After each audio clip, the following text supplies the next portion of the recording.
Hi ನಮಸ್ಕಾರ ಎಲ್ರಿಗೂ. ಈ ವಿಡಿಯೋದಲ್ಲಿ ಫಿಲ್ಟರ್ ಫಂಕ್ಷನ್ ಹೇಗೆ ವಿ ಲುಕ್ಅಪ್ ಮತ್ತು ಎಕ್ಸ್ ಲುಕ್ಅಪ್ಗಿಂತ ಬೆಟರ್ ಆಗಿರುತ್ತೆ ಅಂತ ತಿಳ್ಕೊಳ್ಳೋಣ.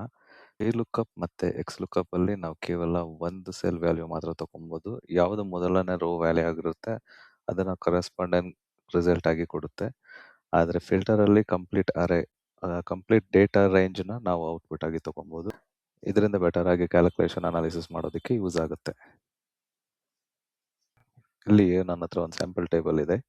ಅದರಲ್ಲಿ invoice number, P O number, vendor number, buyer, invoice date, city, amount, currency, status ಆಗಿ ಪರ್ಚೇಸ್ ಟೈಪ್, ಹೀಗೆ ಡೀಟೇಲ್ಸ್ ಇದೆ. ಈಗ ಈ ಡೇಟಾ ಸೆಟ್ಟಿಂದ ನಾವು ಹೇಗೆ ಎಕ್ಸ್ ಲುಕ್ಅಪ್ನ ಯೂಸ್ ಮಾಡ್ಬೋದು ನಮ್ಮ ಆನ್ಸರ್ ತಗೊಳ್ಳೋದಕ್ಕೆ ಅಂತ ಚೆಕ್ ಮಾಡೋಣ. ವಿ ಲುಕ್ಅಪ್ ಎಲ್ರಿಗೂ ಗೊತ್ತಿರೋದ್ರಿಂದ ನಾನು ವಿ ಲುಕ್ಅಪ್ನ ಸ್ಕಿಪ್ ಮಾಡಿದ್ದೀನಿ. ಈಗ ಎಕ್ಸ್ ಲುಕ್ಅಪ್ ಅಂದರೆ ಏನು, ಎಕ್ಸ್ ಲುಕ್ಅಪ್ ಹೇಗೆ ಯೂಸ್ ಮಾಡೋದು. ಎಕ್ಸ್ ಲುಕ್ಅಪ್ಪಲ್ಲಿ 4 ಸ್ಟೆಪ್ಸ್ ಇರುತ್ತೆ. ಮೊದಲನೇ ಫಂಕ್ಷನ್ ಎಕ್ಸ್ ಲುಕ್ಅಪ್ ಅಂತ ಟೈಪ್ ಮಾಡಿ ಎಕ್ಸ್ ಲುಕ್ಅಪ್ನ ಸೆಲೆಕ್ಟ್ ಮಾಡಿ, ನೆಕ್ಸ್ಟ್ ಲುಕ್ಅಪ್ ವ್ಯಾಲ್ಯೂ, ನೀವು ಯಾವುದೋ ವ್ಯಾಲ್ಯೂನ ಫೈಂಡ್ ಔಟ್ ಮಾಡ್ತಿದ್ದೀರಾ, ಯಾವ ವ್ಯಾಲ್ಯೂ ರೆಫರೆನ್ಸಲ್ಲಿ ನೀವು ರಿಸಲ್ಟ್ನ ಫೈಂಡ್ ಔಟ್ ಮಾಡ್ತಿದ್ದೀರಾ ಆ ವ್ಯಾಲ್ಯೂ ರೆಫರೆನ್ಸ್ ವ್ಯಾಲ್ಯೂ ಕೊಡಬೇಕು, ಲುಕ್ಅಪ್ ವ್ಯಾಲ್ಯೂ. ನೆಕ್ಸ್ಟ್ ಲುಕ್ಅಪ್ ಅವರೇ ಯಾವ ಕಾಲಮಿಂದ ನೀವು ರೆಫರ್ ಮಾಡ್ತಿದ್ದೀರಾ ಅಂತ ಡೇಟಾ ಟೇಬಲಿಂದ ಎಫ್ ಕಾಲಮ್ನ ಸೆಲೆಕ್ಟ್ ಮಾಡಬೇಕು. ರಿಸಲ್ಟ್ ಆಗಿ ನನಗೆ ಅಮೌಂಟ್ ಬೇಕು, ಹೀಗಾಗಿ ಜಿ ಕಾಲಮ್ನ ಸೆಲೆಕ್ಟ್ ಮಾಡ್ತೀನಿ.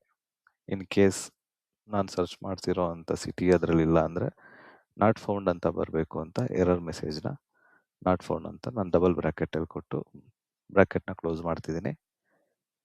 ಈಗ ಎಂಟರ್ ಮಾಡಿದ್ರೆ 1000 ಅಂತ ಬರುತ್ತೆ, ಬೆಂಗಳೂರು ಅಂತ ಚೇಂಜ್ ಮಾಡಿದ್ರೆ. ಈಗ ಸಿಟಿ ಬೆಂಗಳೂರಿಂದ ಮೈಸೂರು ಮಾಡಿದ್ರೆ ನಾಟ್ ಫೌಂಡ್ ಮೈಸೂರು ಅನ್ನೋದು ಡೇಟಾ ಸೆಟ್ಟಲ್ಲಿ ಇಲ್ಲ. ಹಾಗೆ ಈಗ ಮತ್ತೆ ಸಿಟಿನ ಚೇಂಜ್ ಮಾಡಿ ಲಂಡನ್ ಅಂತ ಚೇಂಜ್ ಮಾಡಿದ್ರೆ ಅದ್ರ ವ್ಯಾಲ್ಯೂ ಬರುತ್ತೆ.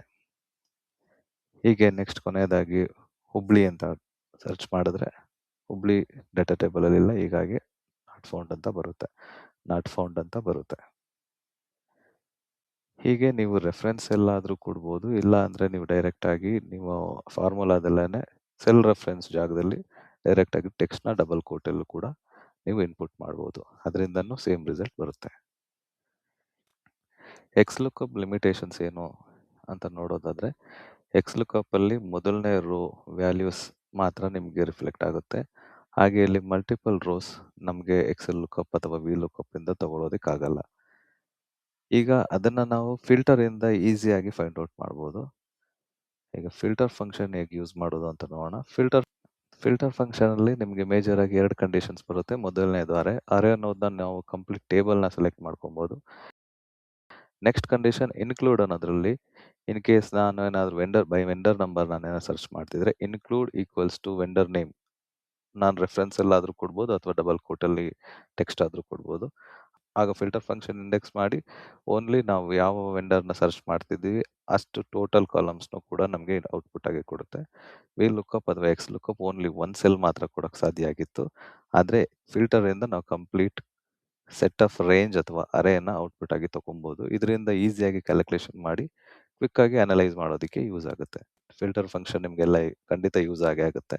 ಟ್ರೈ ಮಾಡಿ, ಏನೇ ಡೌಟ್ಸ್ ಇದ್ರೂ ಕಮೆಂಟ್ ಸೆಕ್ಷನಲ್ಲಿ ತಿಳಿಸಿ.